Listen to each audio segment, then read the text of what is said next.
What's up, people? Graphing a rational function. So let's factor the numerator and the denominator. Numerator, I can factor out a negative 3x from both terms, and I will do so.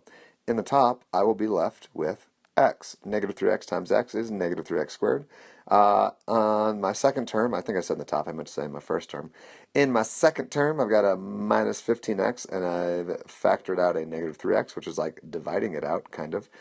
So negative 15x divided by negative 3x is going to leave me with a positive 5. So I have that. Denominator is a difference of two squares. And so I can factor that as x plus 5 times x minus 5. Those are conjugates, so the middle terms will cancel if you expand it, and you'll get x squared minus 25. Okay, well, notice that we have a hole right there from that factor x plus 5, creating a hole at the x value of negative 5. So I'm going to rewrite this as negative 3x over x minus 5 with the condition that x cannot equal negative 5. Those two equations are equivalent. Let's go ahead and list all the things we know.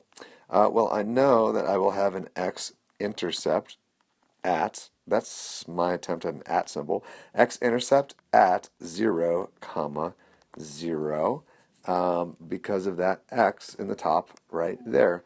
Well, think about what that means. That's also going to be my y-intercept. So it's an x-intercept and a y-intercept, aka I'm going through the origin. Do I have any other x-intercepts? No, I do not, because there are no other factors in the numerator.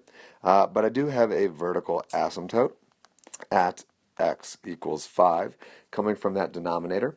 We already determined that we had a hole at the x value of negative 5, but what is the y value of the hole going to be?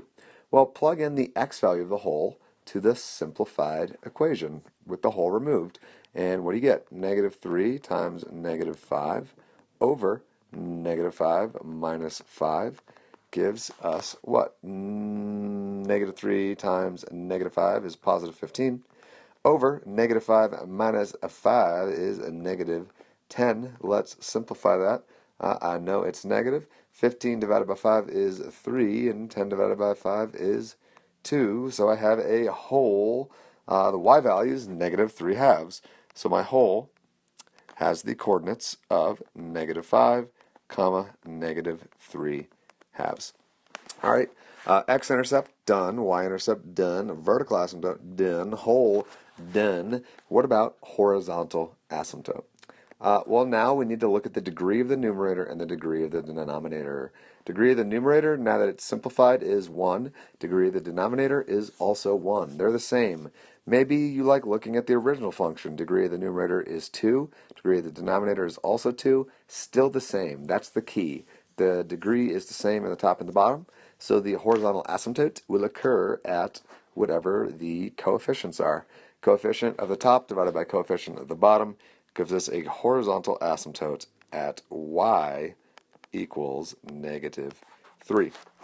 So now we just need to sketch all of this together. Boom. So x-intercept, y-intercept, 0, 0. So I have a point right there. What else do I know? Vertical asymptote, x equals 5. 1, 2, 3, 4, 5. Boop, boop, boop, boop, boop, boop. Doot, doot, doot, doot, doot, doot. Horizontal asymptote at negative 3. So we can sketch that in as well. Hole is at negative 5 and negative 3 halves. So 1, 2, 3, 4, 5. And negative 3 halves is negative 1.5. So I have a hole right there. And is there anything else? I got my VA, I got my HA, I got my hole, I got my Y-ant, I got my X-ant. Boom, we got it. And now we need to actually sketch that graph. So how do we do so? Well, I'm going to look to the right of the vertical asymptote. When I am to the right of the vertical asymptote, I have to either look something like that or something like that. And there is context telling us what we have to be. I cannot be that upper branch because that would be an x-intercept right there, and I've already determined that my only x-intercept is at the x value of 0, which means I have to be this bottom branch like So, because I have a vertical asymptote, which means I have to go to either positive infinity or negative infinity, but I also have a horizontal asymptote, which means eventually, as I move far enough to the right, my graph has to approach that y value of -3. So there is that.